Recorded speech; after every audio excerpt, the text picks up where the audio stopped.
I'm Jeff in most situations, Geoffrey sometimes. And I live, like I said, an hour north of Seattle. I've been in IT for about 17 years. I don't know. And I got into IT by accident, so it's not really a passion. It's a job, but it's a job I'm good at, pretty much. And I live on a couple acres, so we have kind of a mini farm. We've got ducks and dogs and cats, and I've got a 4-year old and an 8-year old. And as pertinent to this particular conversation, the 8-year old is actually why I got my ADHD diagnosis. So it's kind of all over the place. But yeah, born in Illinois and then college in Iowa, and then just kept moving west after school until I ran out of country. So, you know, any farther west, I end up in the ocean. So I think I'll stay here for a while.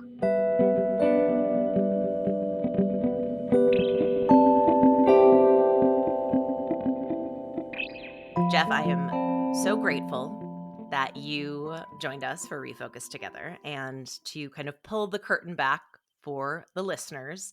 When we set out to interview 31 people across the month of October, one of my main goals was making sure that we had an incredibly diverse lineup. And I will say, as I started to put the month together, I realized that I was very heavy on women.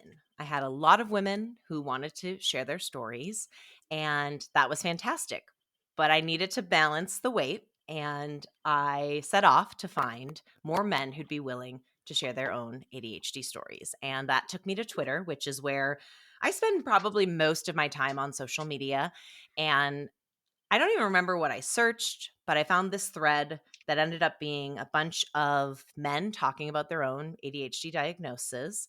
And I found Jeff and I sent him a DM. I don't know if I DM'd you or sent you a tweet. It doesn't matter. But anyway, Yeah, a strange this is person DM. slid into your world and said, "Hi, my name is Lindsay. I am hosting a podcast about ADHD, and this is kind of what I'm doing for the month. And if you're interested, here's my email." And you emailed me, and I just thank you for that, because I think there are a lot of people who would be like, no, thank you. No, I don't know who you are. This is very strange. But I love that that's probably one of like the best parts of social media is you can connect with people outside of your immediate geographical location. Yes. Yeah. And the algorithm, as frustratingly dangerous as they can be, is also really fascinating that it is able to connect people who otherwise there's no possibility we would have interacted, and instead we get to have a really cool conversation. So it's got its upsides. Well, I am super excited because one of the conversations that we've been having kind of behind the scenes, that when I say we, I mean me and my partner, ADHD Online, is this trend in parents who are finding out they have ADHD as their children are going through the assessment process. And we know now in 2022, we can say there is a genetic connection between ADHD and it's so fascinating to me just from the time that I was in school as a young kid, and it was called ADD, and it was just boys. That was all they were looking for. And now, fast Mm-hmm. forward, 30 years later, and we know how complex it is and how different it shows up in people's lives. And then we have people like you and me who have made it through a very good chunk of life without knowing that we have ADHD. And had your child not gone through the process of being assessed, you would not know that you have ADHD. And so I'm hoping we can just kind of start at the beginning. And the beginning means that you are, as a parent, starting to advocate for your child. Yep. Yeah. That's basically where it kicked off. Our oldest is fascinating, we'll say. She's big. She's at 8 years old, bigger than most 10-year-olds. Um, and she taught herself to read at 4. We had grand plans of homeschooling and teaching her to read. My wife was an English teacher. Like, we knew the path, like we both knew how to teach, that we were excited about it. And I came home from work one day, and she, is a really bright kid and has been talking like somebody much older than herself for a long time. And so she just came up and said, "Hey, Dad, did you know that so and so is the most venomous sea snake in the world?" was like, oh, where'd you learn that? She goes, in a book. Oh, did you and mom read books? No, I read it myself. I'm like, what? And she had picked up a National Geographic kids book that a coworker had given me and read it. And we knew she'd been like parroting along with us on the books we'd been reading her, but we didn't realize that she was actively reading them until she started telling us things that we hadn't read her yet. And so that was at 4. She was reading words like venomous sea snake and using them correctly and all this stuff. Um, but she had some anxiety, and she had a few other things, some sensitivity to stimuli, things like that. There were tastes that bothered her, textures that she couldn't stand, things like that. Um, and we, being my wife and I, actually thought she might be on the autism spectrum. So we contacted a child psychologist, and we're like, like you said, we want to advocate. We want to make sure that if there's something that is going to present hurdles or require extra attention, that we start early and that we can address it now instead of just letting it fester, or like not knowing how to help and not knowing how to give her the best that we can. Um, and so after the battery of tests that she went through, the psychologist said, she doesn't even move the needle on the autism spectrum. Like, it's not even a wiggle. But ADHD and anxiety, we roll with. Um, and so we started researching, and she started therapy, and we started listening to like the Attitude Magazine podcast and listening to a couple other things, and just doing our research on how to best deal with it, and like how to advocate for her and how to understand what she's going through. So like trying to say, okay, ADHD kids experience things this way instead of this way. And the trend that came up was me saying that's how I've been my entire life. Like, I thought that was normal. I thought that's how everybody experienced things. Like, no, no, most of your friends did not experience things this way. Um, so it became pretty clear. So about a year and a half ago, I ended up getting diagnosed as well. And I'm really glad. It probably saved my marriage and definitely saved my job. So it was a good thing. I'm so glad to hear that it was a good thing. I think there are a lot of people who find out later in life, and there's a lot of grief and shame and sadness that comes with it. And it feels really nice to hear that there are a lot of people who are feeling relief and are feeling optimistic. And I'm curious, as you and your wife were learning as much as you could about what your daughter was going through, were there any things that stood out? You mentioned, hearing about some of the stuff and going, yeah, that was my whole life. And I have felt that as I've gone back and listened and learned about certain things. And you're like, oh, no one else was dealing with that? Like, what was I doing? Hmm. Well, you mentioned the grief and the shame and everything, and that is still a big part of it. I've been in therapy for a little while now, and addressing some of that was a big part of it, because I spent, like a lot of people, I spent most of my life assuming that everybody had the same hurdles and that I just wasn't good at it. Like, everybody struggled to do piano practice. Everybody struggled to do homework. Everybody struggled to keep track of time or remember what dad asked you to do or whatever. And other people were just better at it. And, so it became like a shame and a guilt thing of like, oh, if, oh, if you just applied yourself, if you just tried harder, you'd be, or the other favorite one was, well, if you really cared about it, you'd do it. And it's like, oh, that'd be great, except that's not how I experience things. Like, um, one of the big things that stuck out was the near total inability to track time. You know, everything, oh, that only take like 10 minutes. And then you do it and you're like, oh, yeah, it took about 10 minutes. And the reality is it was like 45 minutes, or, 3 days, or things like that. And um, the other piece was the struggles with impulse control, right? And you hear impulse control and you think like junior high, like you said, our age, it was the boys with ADHD, or they can't sit still and they fidget, or they hit people or whatever. And it's like, and it wasn't just that, right? It's the dopamine hunting impulses too, of like, oh, I'm going to eat some sweets because it'll make me feel good for a few minutes, or like, um, just one more tweet, I'll scroll for just a couple more minutes and then it's the next day. Things like that, where it's just the loops that you can get yourself stuck into were big ones that stood out as like, oh, this is a characteristic of that frontal lobe development, not a characteristic of Jeff being a bad person or Jeff being lazy or whatever, and it's hard, you know as a parent, it's hard not to parrot your parents. And so, like, periodically I catch myself and I'm like starting to say something or saying something that I heard a lot, and I was like, oh wait, that was bullshit. Like, so I'm not going to say that, or I'm going to, talk to my daughter and say, like, you're going to hear this, and like, this is the reality of it, and trying to help her understand that so she can advocate for herself too. I'm glad you touched on the piano practice. That's something that I actually have been thinking a lot about. I have this very unreal expectation that everything I try for the first time, I'm going to be really, really good at. And then when it doesn't happen, I get so upset. And then you start to go, okay, so people in my life who are really good at things, what is it? Oh, it's that they do it a lot.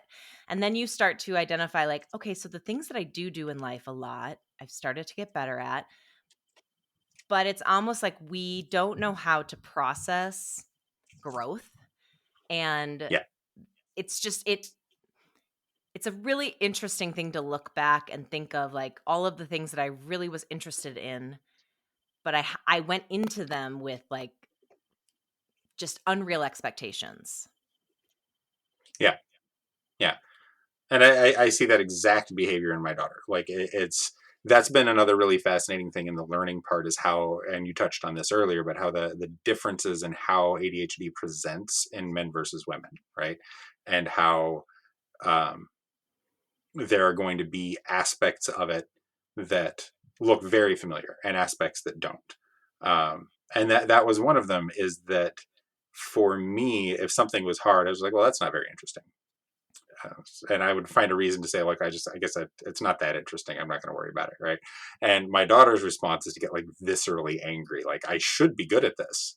Like, my friend is good at this. I should be good at this. Or like, I read it in a book. Why can't I do it in real life? And like, and it's been fascinating, the difference there, because she has so much that I see in myself, and then every now and then there's stuff and I'm like, that's completely foreign to me. And then I do some research. I'm like, oh, okay, that's in line with expectations, and I just didn't know that yet. I think the thing that I have found so fascinating about this project is I've done 31 interviews. Actually, it's been more than 31 interviews because I'm really an overachiever. But every single person I've talked to, I have learned something new about ADHD. And that's the part I think that is so exciting and overwhelming, because it feels like Yeah, this never-ending rabbit hole. And the more you dive into it, the more you're able to go back to things and go to things that are actually, like, happening in your life. And you mentioned going to therapy. I'm curious, you go through the process of getting diagnosed. I bet going into that you kind of had it in your head, like, yeah, it's going to come back positive. But you get yeah. that confirmation. What were some of the changes that you started to implement? It took a little while, and I think some of this, like, to kind of spread it out around a little bit, I guess, probably ties into part of why it was hard for you to fill out your roster, so to speak, is that there's a lot of extra, like, toxic masculinity baggage around, like, accepting that, like, you do need help. It's like, humans are actually a communal species. We're at the top of the food chain because we're not rugged individualists. Like, all of the stuff we've done has been because of collective work and communities and tribes and whatever else, and recognizing that not only is it okay to say I need help, but it's actually really good, like, and it's important, and it is a key part of being a functional human being, is recognizing that you can't actually just do everything. um, so it took a little while for me to kind of there was even a little resistance in actually going and getting the formal diagnosis. And some of that was probably based in fear of what I would have to do if I learned that, right? Like, would be recognizing that what you've been doing so far isn't necessarily bad, but it's going to have to change if you want to acknowledge that, right? And kind of framing it in a way that worked for my brain, because it has to be, you have to accept that something is different if you want to act like something's different, right? Like, you can't just go through the motions. You have to actually accept it and push on it.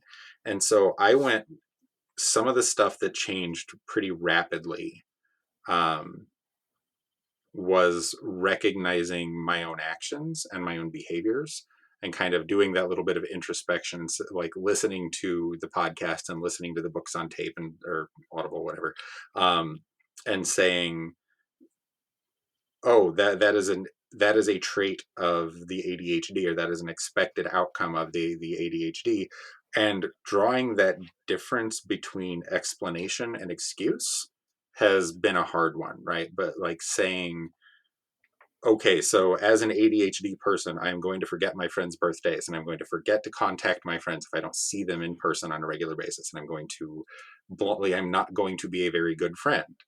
And the difference between accepting that as an explanation of the behavior versus an excuse of like, well, they shouldn't be mad at me. Like, yeah, they should. Like, it's okay for somebody to be upset that you forgot to talk to them for 3 months. That's okay. Like, that's a pretty normal response. Um, and kind of figuring out which of those behaviors were ones that I could either via external tools or habits or whatever modify, versus just kind of accepting like, this is just kind of a fact of life. So how do I make the best of what I've got, right? Like, crows are fascinating birds, but they're never going to be as fast as a peregrine falcon, and they're never going to fly as far as an albatross, because the reality is their wings aren't shaped that way, right? And that doesn't make them any less of a bird. Like, and I usually rely on car analogies, but like, it's just kind of recognizing the what I have, right? It's the existentialism thing. Like, you create your meaning, you create your path, but you create it within the reality you live in, right? I'm not going to walk on the moon. That's just real life. That's okay. Like, that's not a bad thing. And kind of coming to terms with that. And that's where the therapy came in, was kind of understanding some of the for me, it was a lot of anger and frustration at things, because it was like, I should be good at a thing, or I should be capable of this, and I'm not. And it's like, you're capable of a lot of stuff, that's just not that. Or you are capable of that, but it's going to be 5 times harder for you than it is for somebody with a different brain structure, or for somebody with a different set of issues in their background. So that, and then getting drugs. I got medicine and went through 3 different meds before I ended up on the one I'm on now, and figuring out what worked and what didn't, and how well it worked, and side effects and all that stuff has been a bit of an adventure, and a really impactful one. So I think it's been really interesting talking to everybody about the medicine side of things, because I feel very, and knock on wood, is very grateful that my experience has been good, because I know that there are a lot of people who have to do trial and error and figuring it all out. And it can feel really overwhelming, and like there's never going to be something that fits for you. So I'm very glad that you're on a yeah, path of feeling like it is helping. yeah, it's been, and it's been a fascinating journey, because through mine, one of the pieces, and probably part of how you stumbled across me, is over the last couple of years, I've also been on a journey around a few other things, around like, in my work life, around taking a bigger and more active role in like our diversity and equity, and accessibility and inclusivity work at my role. And recognizing that, to be perfectly blunt, as a middle-aged cishet white man in a position of some influence, I can either use that influence to do something, or I can pretend that I don't have that influence, or I can pretend that everything's peachy or whatever. Um, and so through part of that confluence of learning about my ADHD and learning about what it is, from like a neurological and evolutionary standpoint, as well as from just a behavior and output standpoint, so to speak. But also tying that into the other work is like, I'm in a pretty safe position. I might as well just talk about it. Like, I'm not in a position where I'm going to lose my job. I'm not in a position where like I'm going to put myself at any major risk or detriment. So the more I can use my voice to normalize and vocalize and like make this normal, I guess, the easier it will be for somebody in a less privileged position to do the same thing at later point. Um, so one of the big things is I just started talking about it a lot. And I was like, so I started talking to my manager. I was like, hey, I'm going to be changing my meds over the next couple of weeks. Tell me if you notice anything and stuff like that. And so there have been a lot of little things that I think are important, um, that I can do and are relatively easy, because weirdly that level of advocacy is super easy, because part of the whole impulse control is I don't worry about whether my CIO is going to freak out that I said I have ADHD, because like I already said it, like oops. And then 20 minutes later I'm like, huh, I wonder if that was a good plan or not. Yes, she didn't tell me to leave, so I guess we're good. I want to say two things. One, the work you're doing, yes, it feels easy because you're just talking about it. And a lot of us with ADHD tend to be a little bit of oversharers. But I don't want you're doing what I think a lot of us do is you're diminishing the work. Like I think you said it was like a small thing to do. It's actually, I think it's a really big thing to do, to be vulnerable in that sense. But you're right. Every single one of us who is in a position where we are safe and we are more in control of our future, it is so important to be talking about it. And not just for the people who have been diagnosed and know about it and maybe are afraid to come forward, but the more we talk about it and we talk about the bizarre things that ADHD brings into our life, the more people like you and me who have been sitting kind of, you know, in Yep. hiding and have no idea. And then they're like, wait, what? And you're like, oh, yeah. So there's this thing called rejection sensitive dysphoria. And I can walk into a room of 10 or 500 people and think that every single one doesn't want me there. And the stories that I tell myself can be Mm-hmm. very powerful. And it's just so like I applaud you for the stance you have taken because I think that it is so important and it just empowers more people to feel comfortable opening up. Yeah, and I think that that has a big value, and you're dead on it. It is really easy to dismiss that or diminish it, or diminish a lot of things. And I think that comes from, like you said, the RSD and the imposter syndrome type things of like, and but for me, like to use the analogy, the only sport I've ever really been good at was weightlifting, and I wasn't great. Like there's no way I would have ever been competitive, but like it was easy for me and it was enjoyable and I liked it. And, compared to like an actual professional athlete, nothing remarkable compared to a normal guy in IT. Pretty unusual to have a 400 or 500 pound squat. Like that's weird. And so there are things that are easy for me, but are still like an impactful thing, right?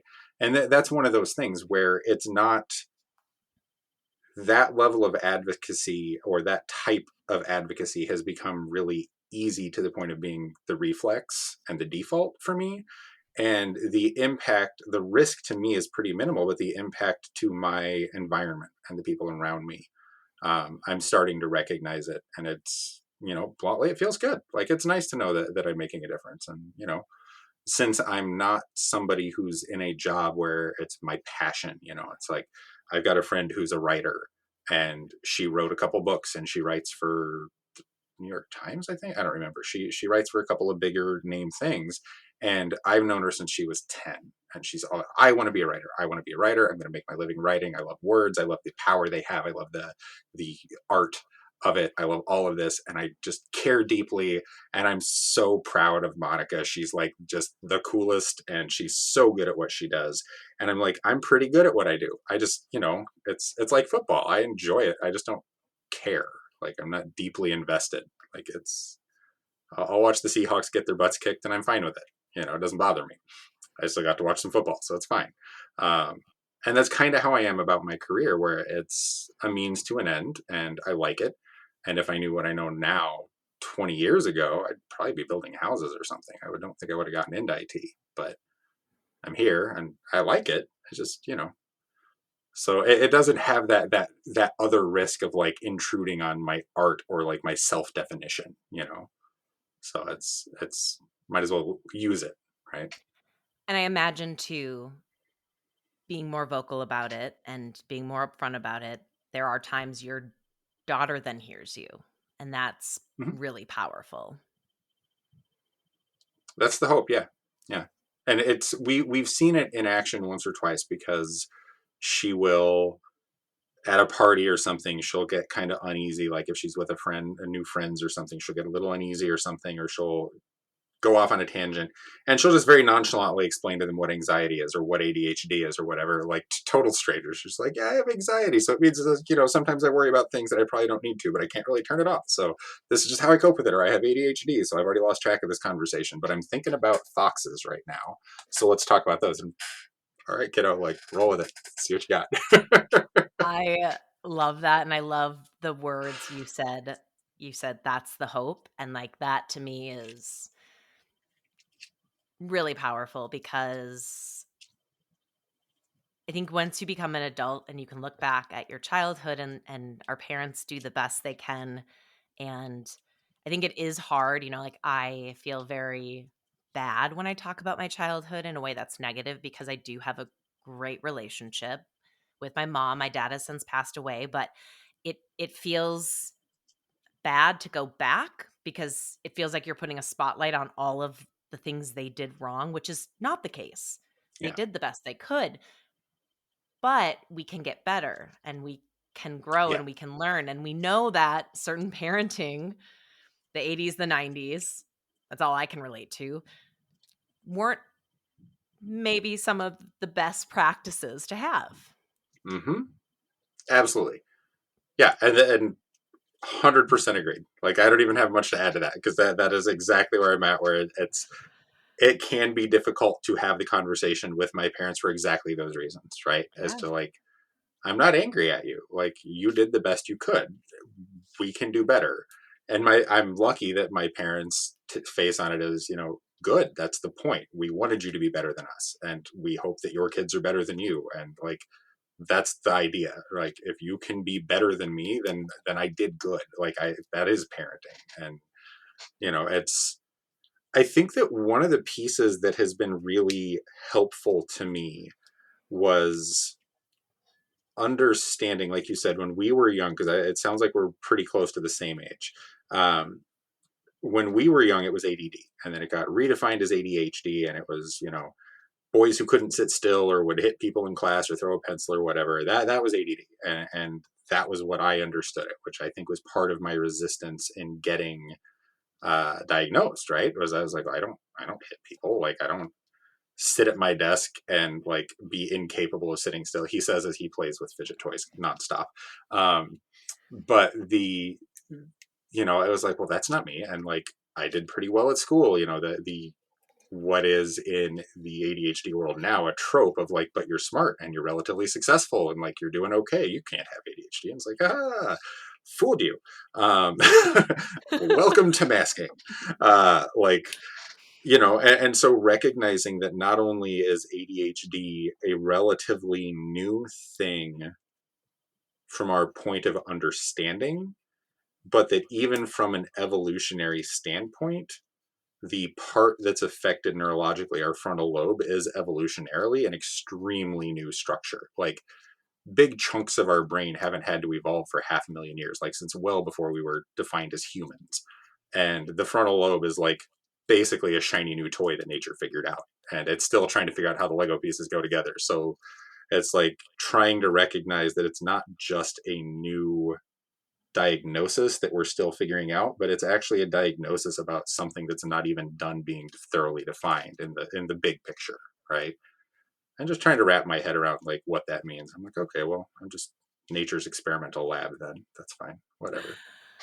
Let's No, dump some stuff in the beaker and see what bubbles up. I feel that. I very much feel that. I feel like, again, going back, I mean, to listen to conversations and learn something new every single time, you're like, I how?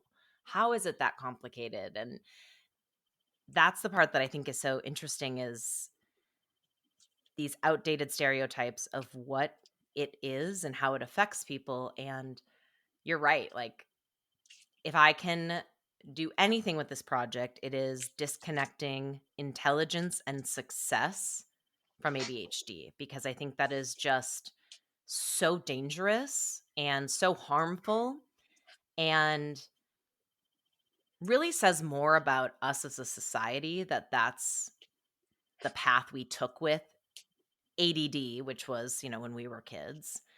But I remember even as a kid thinking that. I think I said in one of the episodes, and I hated saying the words. I hated it because it made me feel awful, but you grow and you learn, and it was like when I was young and there were kids who were diagnosed with ADD, and I mean, they were majority all the time boys. The common conception, or the common stereotype that we all thought about these people was that they were dumb, that they were dumb. Hmm. And now to know that I was Yeah. in that group, it's like it's so hard, it's so hard to break Yeah. some of the stuff that we have clung to. Absolutely. Yeah. And I really like the way you said that because it's, especially when you're young, you kind of build your framework for how you perceive the world, how you perceive the people around you, and how you put things in buckets, especially with our more Western tautology, right? Because like, you look at like African and Asian tautology, and usually things are defined by what they do, right? Versus here, it's what they are, right? And it's like, it's one of the reasons I feel like America has, and Europe, I guess, too, but obviously I'm more familiar here, um, has so many problems with things like why people push back about gender being a spectrum instead of a binary, and it's because we define everything by what it is. Well, this is a man and this is a woman, and that's, if you are in this bucket, then these are the characteristics, versus like, you're a person who pees standing up. Like, okay, that's it, right? That's a thing that you do. And like the same with almost every other disability, right? Is that we tend to lump everybody into this like, well, they're less capable across the board of everything. And it's like, the most obvious example, or maybe not for me it is, is Stephen Hawking, right? And it's like, this dude redefined our understanding of the universe in a very literal sense, and had profound physical disabilities, but obviously his mental disabilities were non-existent, and if anything, he was, wired wildly better than most of us, and the fact that it was so reflexive to lump, like you said, to lump somebody with ADD or ADHD into this bucket of less, like that was just the reflex. Oh, they have a thing that requires medication and treatment, so clearly they're less than. And it's like you said, it feels awful as an adult to recognize how easy and reflexive that was as a kid, and just be like, oh, okay, well, and this person can't hear, or this person has trouble seeing, so they are less. And it's like, okay, but as an adult, you can say, well, that was me being an idiot. Like, that was my failure, right? So it's definitely been an interesting learning. Yeah, it's been a very interesting learning path. Well, and you mentioned in the beginning, one of the reasons maybe I was having a hard time finding men who wanted to talk about their journey with ADHD is because we have a problem opening up, but we also have a problem asking for help. And I go back in my head and it's like, in elementary school, if you got help, you were considered to be less than. You were considered Hmm. to not, not be at the standard of everyone else. And I look back and I'm like, I wish I had gotten more help. I wish it had Yeah. been more of an, you know, embrace the help. That's the conversations and the narrative we should be pushing is like, if you want to be better, you need to ask for help. But Yeah. that wasn't it. It was very much, you don't want help. You don't want to be different. You just, stay in your lane. Don't don't be different. Don't ask for help. Don't, and I even think back and it's just like, oh, that's such a gross realization. Yeah. Yeah. It's pretty, yep, totally. And it's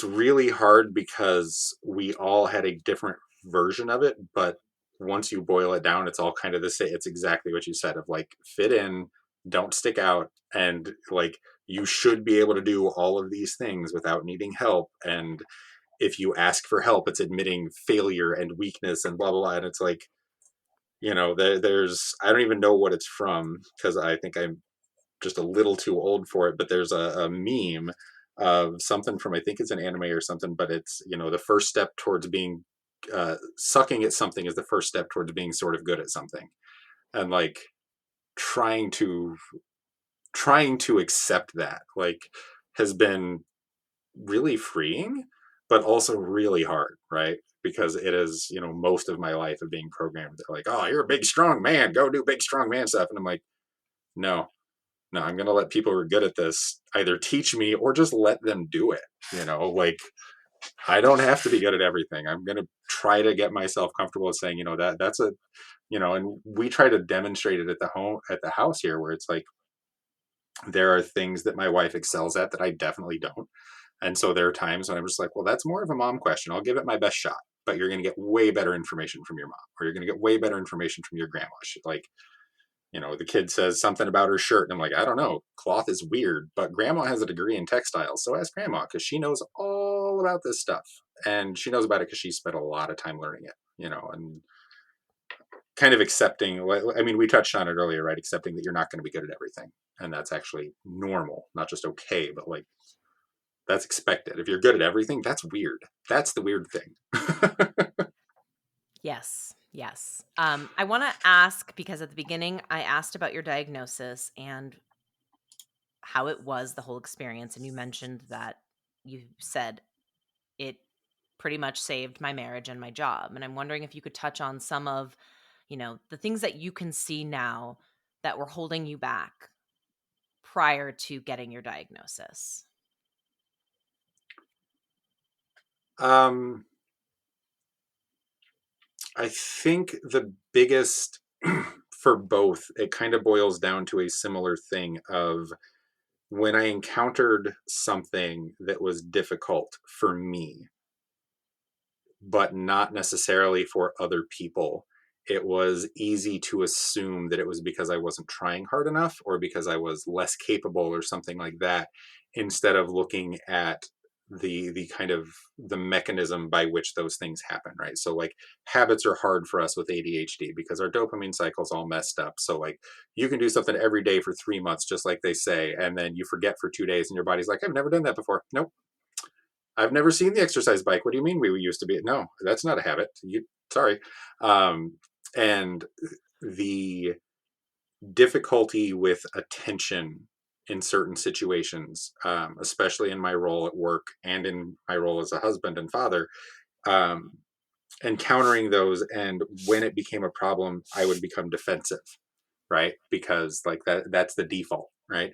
Versus recognizing, okay, this is going to be a difficult conversation, not because it is a difficult one in the normal sense, but because it's difficult. This type of interaction is hard for me to track, and especially the relationship I have with my wife, for instance. She's like I said, she's an English teacher, so she's very verbose, and she processes everything out loud.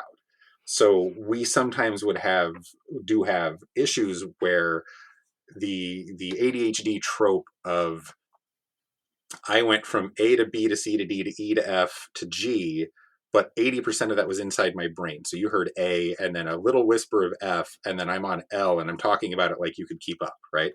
And she's like, what the hell did you like? How did we end up talking about Volkswagen Jettas? Like, what are you talking? I asked you about dinner. Why are we talking about cars, right? And in my mind, it made sense. And it obviously didn't to her. But the flip side is also present in our relationship where she processes things out loud, And so we would have issues because if we were, especially in a heated argument or in a debate, whatever, in a disagreement, she would be processing through. And my options with my attention to detail, short term memory, all of that were either to interrupt so I could answer right now, or forget what you said by time you're done and then I can't answer it. Um, and what we've realized since is that my default in those situations was to kind of not tune out, but like turn down a lot during the early part of the argument because I knew that wasn't her fully formed thought. Right. So I knew that this is where she's starting, but where she's actually going to get to is going to show up later. That's the part I have to respond to. I don't have to respond to the rough draft, which is the first 5 minutes or whatever. I have to be more mentally involved in this other part. But from her perspective, it was me tuning out and ignoring her. It was her trying to express her frustration or trying to express confusion or trying to express whatever. And it's important and it's impactful and it's meaningful to her. And she'd see me with a flat affect, just looking like I'm just waiting for her to be done. Um, and so since we'd both been in therapy and we'd started talking through it, like we'll have a conversation and I will tell her, as like, I have an idea. I need to put this in my phone so I can come back to it later. Like I'm typing a note for you, but like I got to write this down or something. I've done that a few times. Or other times I'll just straight up ask her, I'm like, how well formed is this, like how much more processing, because I want to make sure that like I've got my brain power where you need it too, right? And it's been helpful. It's still really hard for both of us because we do process stuff wildly differently. Um, but we recognize it now, so it's easier to say, okay, yeah, this still sucks, but we know why it sucks, and we know why, we know that it's not going to just suck forever. We know that like this is just hard, and so we're just going to keep working at it. And so that's been a big one. And then it ties very similarly with work, where I keep notes, I set reminders for reminders, like all sorts of things like that, because I know that there's some aspects of my job that just do not work well with ADHD. They just don't. I still got to do them, you know, like it's not optional. So I just know that, okay, this part of my job is going to be the really fun part that I care about and I'm excited about. So it's really easy. And this is the part that's going to be the slog. So like I try to use what I can. I have a lot of thoughts. I am also in a relationship with someone who is neurotypical, who has a master's in English and is very much a verbal communicator. And when you said I go from A to B, I was like, oh, we literally have this conversation in our house all the time. We'll be talking about something and I'll go from A to Z, but A through M is in my head. And then I'll Mm-hmm. tell him the outcome, but I haven't told him the middle part. And it's like, well, catch up. And then I have to remind Yeah. myself, like, Yep. oh, I didn't say any of that out loud. And he's like, yeah, if you don't tell Mm-hmm. me these things, I won't know. And I'm like, well, that is a lot of work you're putting on me. Exactly. Like that was 6 seconds in my head. This is like 10 minutes if I have to verbalize all of it. Oh my gosh. And like working on projects and side tangent, but I was at a friend's cabin this summer. It was just her and I and her 70-year-old father, and the septic tank failed. And my Oof. dad was a former plumber, so I do have some experience working on stuff. And I'm not afraid to get dirty. So long story short, it's her dad and I, who have literally known each other at this point for 24 hours, troubleshooting how to fix the septic tank.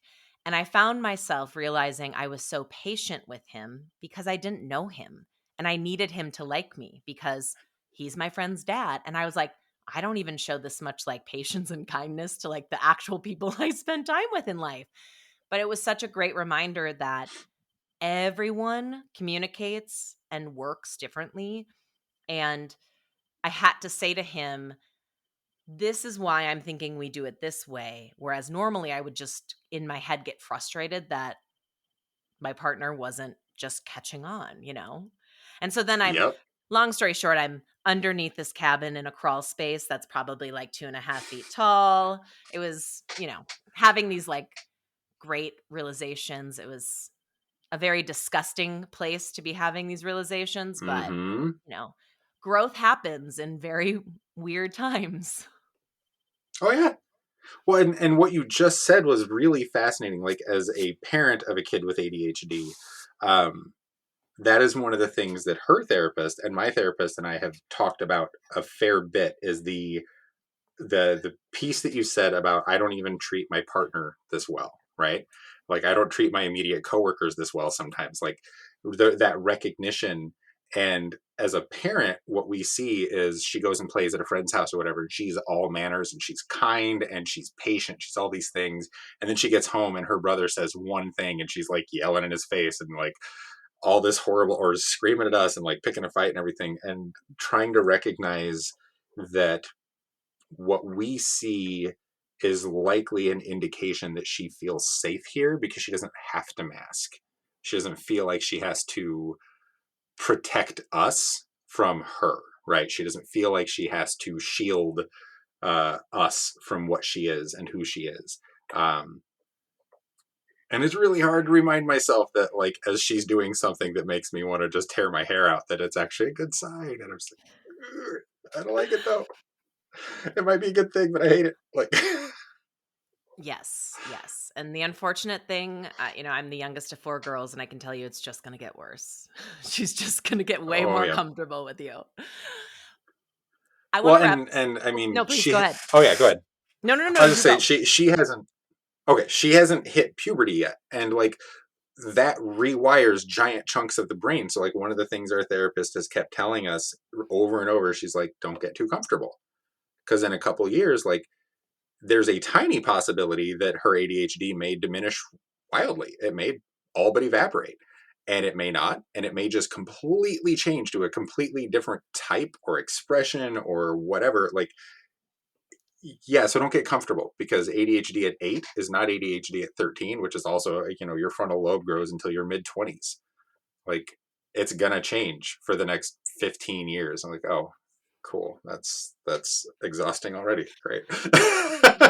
Well, and you don't have to worry about this as a man, and your daughter has quite a few years ahead of her. But the really fun thing that I learned recently is that it also changes when you go through menopause. So I have that to look forward to Oh, in however many years, knock on wood again.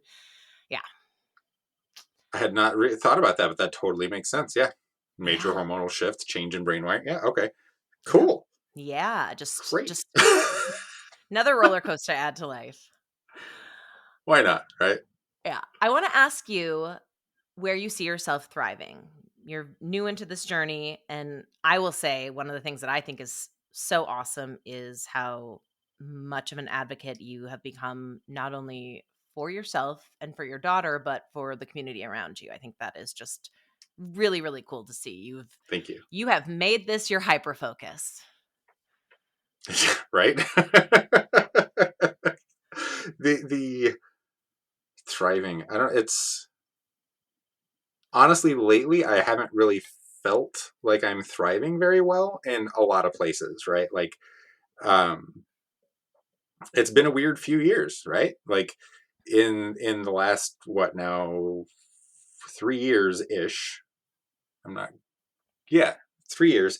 Um, Everything about what I do for a living has changed, right? Because I actually just did the math the other day because they had a survey about it at work. In 2019, I spent about 600 hours commuting.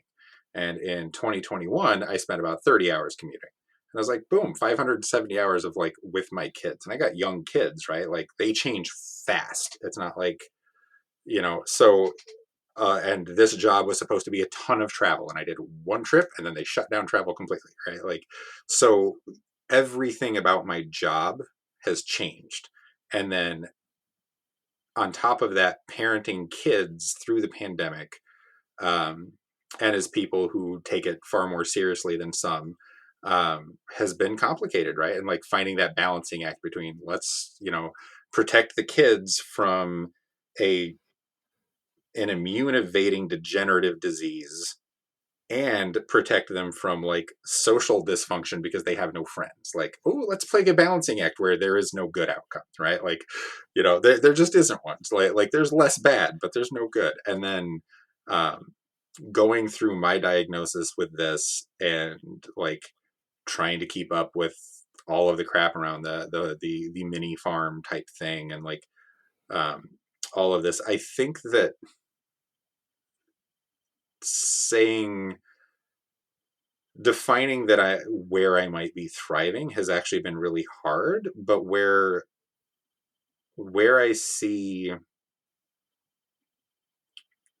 where I'm excited about stuff, I guess, is the growth and the continued opportunities for it, where I can point to things where I can say, 3 years ago I would have done X, and now I'm not doing that anymore, or I'm doing a better version of it, or like when my wife and I fight, like we'll have a conversation afterward, and we're like, we're getting better at this, like we still fight, we still are going to have disagreements, and we're both very emotional and loud, like we are really loud, but like the fights and the arguments and or disagreements, whether they get heated or not, like they feel productive and useful instead of just mean or just like empty, right? Because we spent a long time where neither of us understood the other's perspective even a little bit. Um, so we would have an argument or we disagree about something and not really understand any of the why. So afterward, it just sort of felt like okay, we'll just go back and just pretend that didn't happen, versus now where we can actually reach an understanding. And um, I think that understanding better the how and why of my reactions, my thoughts, my thought patterns and habits has made it a lot easier to kind of work around them and work with them instead of fighting them, right?